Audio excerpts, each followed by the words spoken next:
I think that my relationship to the fans has been so vital to all of this. And I think like what you do for them and how you make them feel is what's gonna be the most impactful and rewarding for you and for them.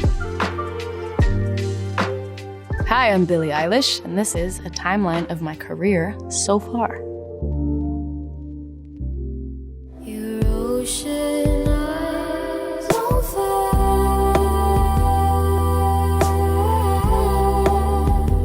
Ocean Eyes was the start of everything. I think within about a week it had 1,000 streams, which is not many now, but was a lot then. Stuff was just changing really fast, and I'd never really seen anything like that. And it was alarming. I was like 13. I think it was my birthday was like the next month, and I just remember things were just like building around me, and I just was like, whoa, what is going on? My parents were super cautious about all of it, hesitant and kind of making sure that I felt comfortable in every step of the way. And I remember my mom being like, you don't have to do this. You don't have to do this. You can, at any time, you can get out of this, you know? My little excited, you know, determined, ambitious self wasn't gonna listen to anybody.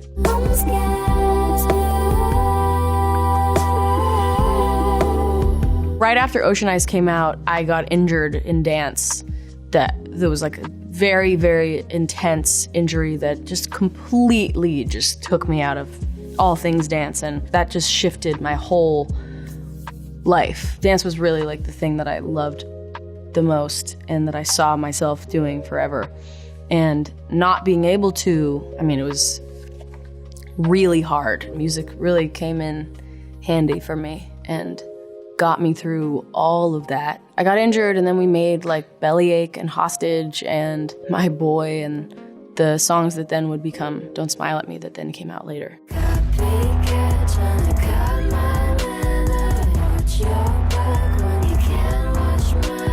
We wrote many of the songs from Don't Smile at Me in 2016. That whole year we were doing like tiny little shows. And I remember there was a moment in 2017 where I got an encore for the first time. And I remember them being like, play another one. And I was like, I don't have another one. I literally don't have another song. Like, I played all of them. For the first time and the last time, we rented out a studio because we thought, maybe it'll be good for us to have a studio. Maybe it's bad if we make music at home. We should just have a studio and like decide that we're gonna make the EP in a studio. And it was like hell. It was literally hell. Yeah, and then it came out in 2017 while I was on a tour with my choir in Canada. I remember like being on the bus with my friends with all of our uniforms on, and we had one of those like earbud like splitter, like the dongle splitter, so we all would plug our headphones and our earbuds into the little dongle, and then I would play the new EP through it. And my friends would always be like, play I Don't Want to Be You Anymore, play My Boy, play this, play that. And it was very sweet.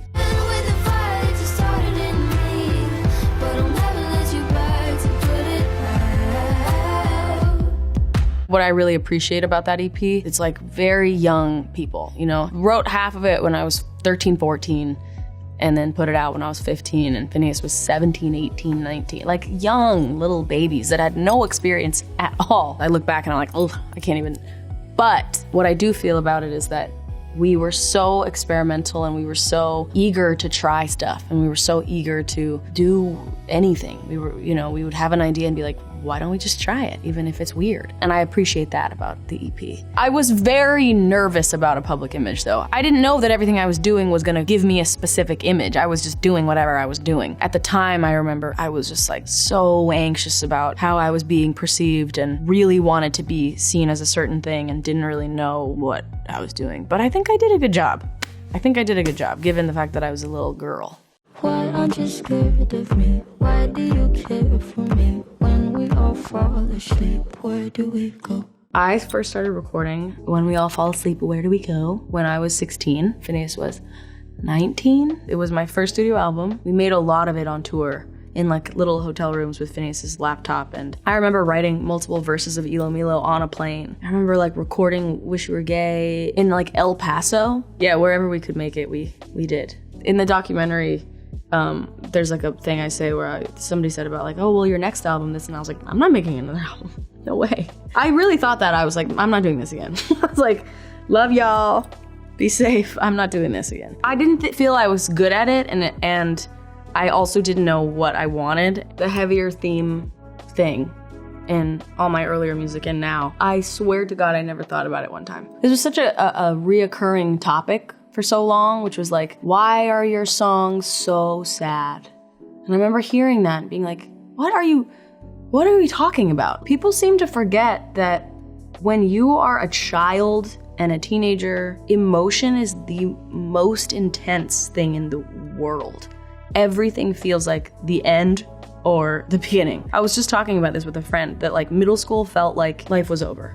And that's how everything felt then. And so, you know, to be like, how could anyone young understand emotion? Are you stupid? That's all they have is emotion. Honestly, I thought that I would be dead by now. I've always had a real love and passion for music videos and visuals in general. And I always wanted to direct them, but of course I had no experience and I was a teenager, and why would I know what I was doing? I mean, you know, I can imagine being the adult in the room and me being like, I want to direct it. And it's like, well, you can't, you know?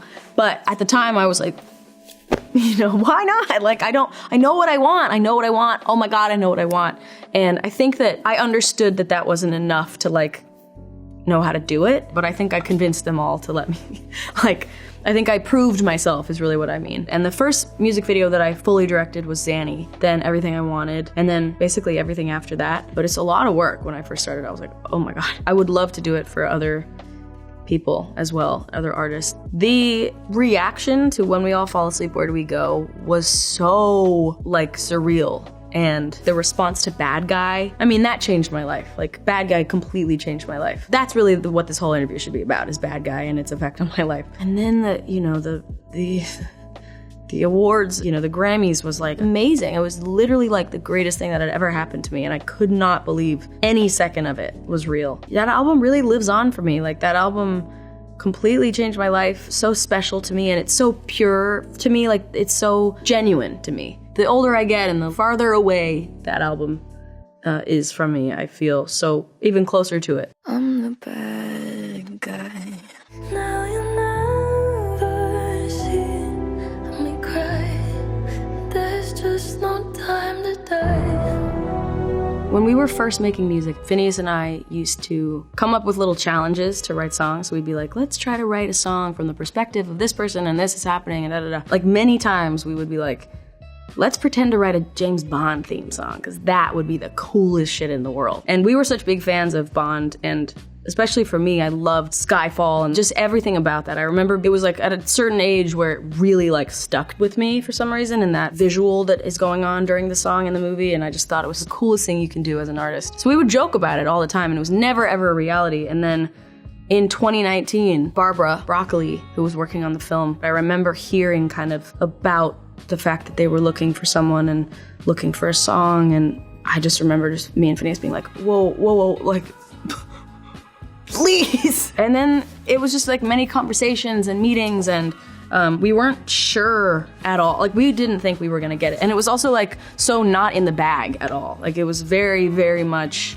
we're auditioning and maybe we get it and maybe not. We were sent like the first 10 pages of the script, kind of told the plot-ish without like being given any spoilers. And then we wrote No Time to Die in a couple days on tour in like Texas or something. Recorded it in the bunk in the tour bus. And we didn't even know if we had the job. We honestly didn't know for a while. And then we already had gotten it and I had no idea. And yeah, it was the coolest thing in the world. We felt like we made a good song and we really wanted the part. Hans is the best, the most incredible collaborator, and he's such a genius, and he's such a gorp. He's such a goofball. I mean, it was just the most magical thing in the world. We went to London, we got shown the movie, and then we spent a few days in the studio with him and Johnny Marr and this whole orchestra, and it was insane.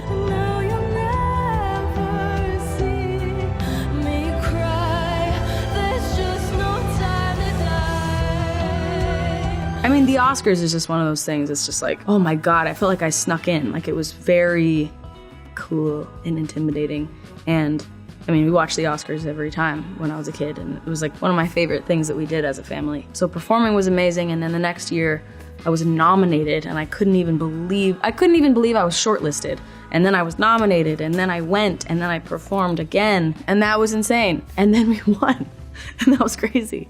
So if you really wanna know when I'm away from you. Happier Than Ever was made with a little too much confidence. And that's not a bad thing. We were a little lazy, but I love that album. I really do. And I loved it at the time, and it meant that I grew. Like, I wouldn't have been able to get where I am now had it not been for that album and everything that I did in that album. And it was also kind of me needing to break free out of a box that I had felt like I put myself in, or that the world put me in, from putting out Ocean Eyes when I was 13, and then getting injured, and then being on tour for years, and being in meetings with a million people and a million agents, and, you know, being a 14-year-old in a room with only, you know, grown-ass people, mostly men.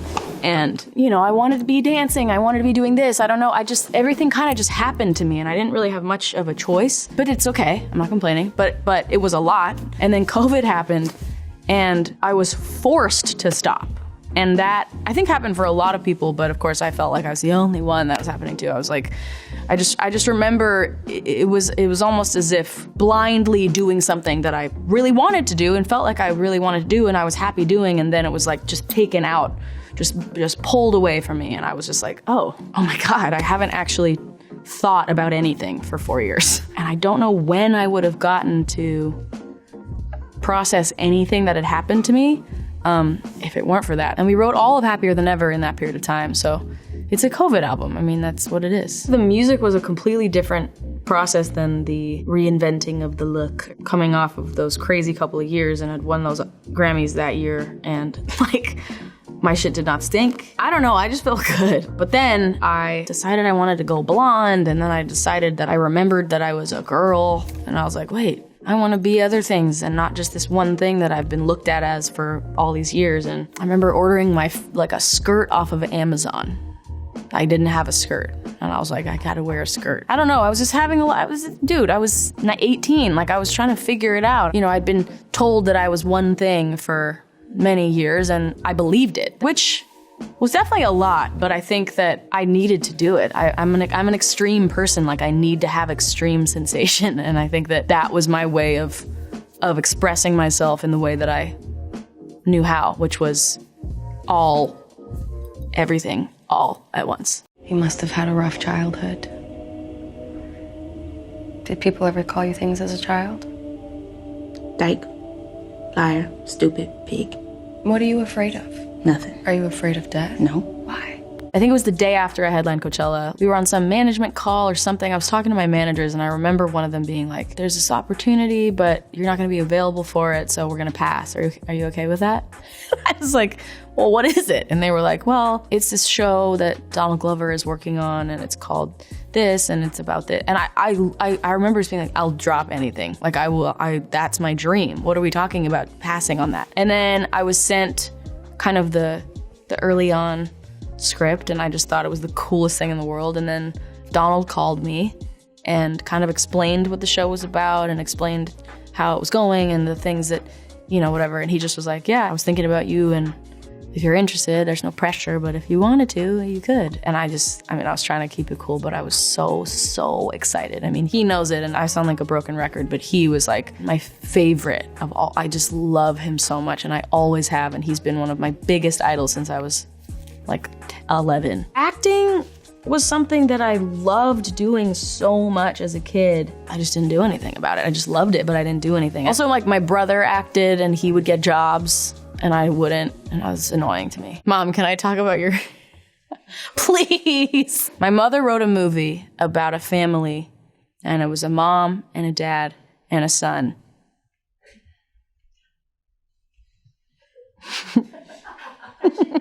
She starred in it, and she cast her own son to play her son, and I was just kicked out, essentially.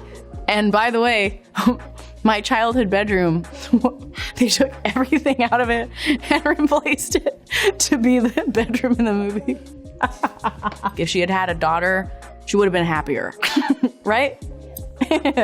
Right? And so it would have meant a whole other thing. And I wasn't good. Also, this is the other part. So basically, I'm saying that was my villain origin story. What color was the milk? It was red. Did you hurt someone? Yes. Very good. Basically, the whole show is surrounding this character, Dre, which is Dominique Fishback, who is like filled to the brim, overflowing with talent. My episode is basically, she comes across this like sex cult. She doesn't know what the hell is going on or what it is. And it's kind of hard to tell. It's not very obvious, but that's kind of what's going on. And I'm like the leader of it. Yeah, we just like gaslight the shit out of her. I had so much fun. It was like truly like one of the best weeks of my life. She was also so amazing to work with. And so much of the scenes that we did was just the two of us. And that was really special. We shot in Atlanta. And also Donald was there the first day for the first scene that we filmed. And it was just so cool and scary. And they also like changed the script like 5 minutes before the scene, which was a lot, but I did it. I asked my mom if she would do my acting coaching for that show, and she is the reason that I did even a little bit of a good job. Like she is so good. I would love to do some more acting. I'm kind of like embarrassed to say that, but I would love to. I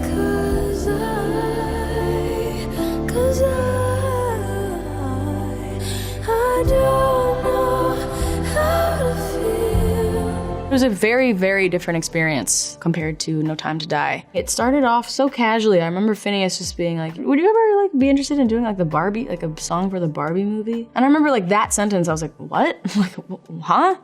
And I had no idea what that was gonna mean. And you know, that could go either way. Like, what are we talking about? Barbie movie, like what does that even mean? And then I remember those paparazzi photos of Margot Robbie and Ryan Gosling came out of them shooting, and we were just like so excited about it. And then Phineas goes, hey, we're gonna get on a FaceTime with Greta later. I was like, okay. I had like, no, hadn't even really talked about it.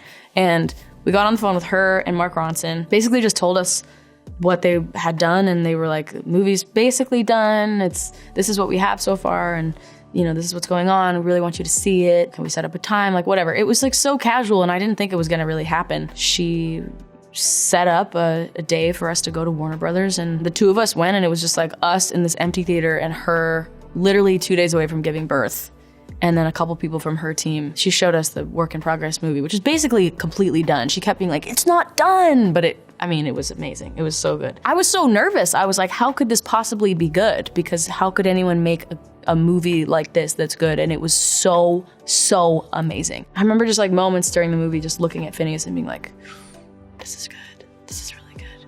And then went home, talked about it. And then the next day, we had a whole day of writer's block. It was a whole day of creating stuff and just not coming up with a single goddamn idea. And I was like, all right, well, I guess I'm gonna go, because this was a waste of a day.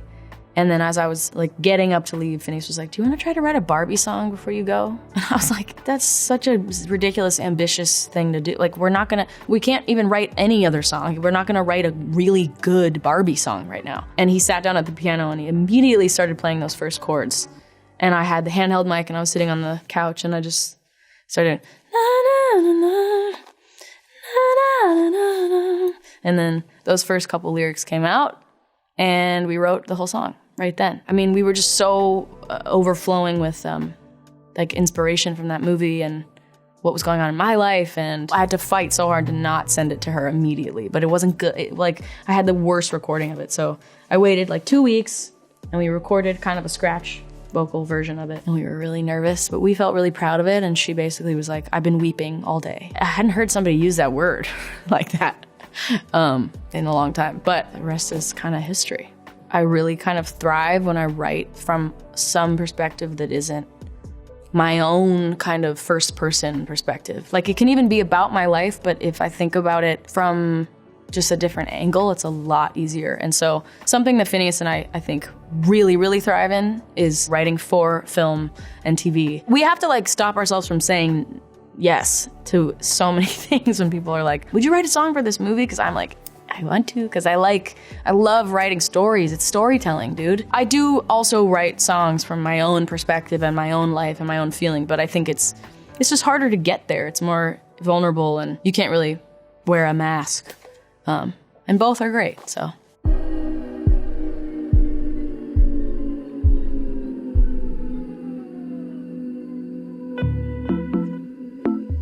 The approach of making Hit Me Hard and Soft was so daunting. Never been more doubtful in our entire lives. Never one moment of like, wow, we did a really good job. Like, we loved what we were making, but we really were terrified. Also, Finneas and I, honestly, you know, when you're siblings, you go through like different periods of being on the same frequency, and this was a period where we were pretty out of sync. Not to put him, like, tell his business, but like he was really not enjoying making music very much. And that was tough for me because I was the one that didn't enjoy making music for all those years, and I kind of finally was enjoying it, and then he would just be like, I would rather be doing anything else. Like, I want to be doing something else. And I got it because that's how I used to feel, and it's, oh my God, I was so terrified. I was like, oh no. Finneas would remind me mostly, he'd be like, we don't have to put this out, you know. We can make it and not put it out. And I think that's important to remember, is that not everything you make has to be amazing and perfect, because I think part of the reason it felt so scary is the fact that we were so doing exactly what we wanted to do, and that can be really scary. Being yourself is terrifying. You feel like, oh, they're not gonna like me if I'm myself. I have to kind of do this or like do this and then they'll like me. And you realize that it's just that you're avoiding the vulnerability of being seen and being known. And I think that this album is like a really good representation of that. And when I think about it, it's a really good kind of juxtaposition of like my life, my friendships and my relationships, and how I've been trying to really make an effort in being exactly who I am. I kind of been saying this for years, but never really doing it, which is like trusting my gut and like listening to my body. And it turns out that if you do what you want, and if you are yourself, people actually like you more. It's really hard to accept that, and it's scary and it's vulnerable, and it means that you can have experiences that are more hurtful because it's actually you, but there's more pros than there are cons. I think I'm proud of myself, man. It's hard to process this kind of thing when it's you. It's really hard to see it and see it objectively and know what it looks like to other people because you have your own experience of it. I mean, when I think about my life, I get to do the coolest shit in the world. And I didn't see it for so long, and there's so many times that I really did not want my life. And honestly, I feel like for the first time, maybe I've experienced so much joy.